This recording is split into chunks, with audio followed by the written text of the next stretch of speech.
মাত্র দুদিন আগে সামনে এসেছে কাঞ্চন পিঙ্কির আইনিভাবে বিচ্ছেদের খবর, আর এর মধ্যেই প্রকাশ্যে এলো অভিনেতা কাঞ্চন মল্লিকের তৃতীয় বিয়ের দিনক্ষণ। হ্যাঁ, সমস্ত জল্পনাকে সত্যি করে বিয়েটা সেরে ফেলছেন কাঞ্চন এবং শ্রীময়ী। বিয়ে নিয়ে এখনো প্রকাশ্যে মুখ খোলেননি দুজনে, তবে সুখবর কি আর চাপা থাকে?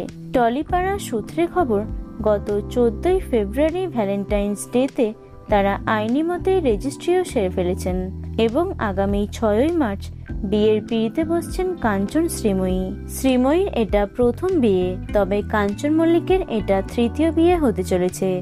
অভিনেত্রী অনিন্দিতা দাসের সঙ্গে বিচ্ছেদের পর পিঙ্কির সাথে সংসার পেতেছিলেন কাঞ্চন, এমনকি তাদের একটি পুত্র সন্তানও রয়েছে।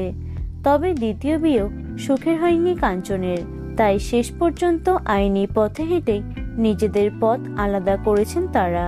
টলিপাড়া সূত্রে খবর, ফাল্গুন মাসেই গাঁটছড়া বাঁধবেন কাঞ্চন এবং শ্রীময়ী। ইতিমধ্যে বিয়ের প্রস্তুতিও পুরোদমে শুরু করে ফেলেছেন শ্রীময়ী, এমনকি ঠিক করে ফেলেছেন রূপটান শিল্পীও। তো বন্ধুরা, এ বিষয়ে তোমাদের কি মতামত অবশ্যই কমেন্টে জানিও। ভিডিওটি লাইক এবং শেয়ার করো। এছাড়াও টলি দুনিয়ার অন্যান্য খবর পেতে চ্যানেলটি অবশ্যই সাবস্ক্রাইব করে রেখো।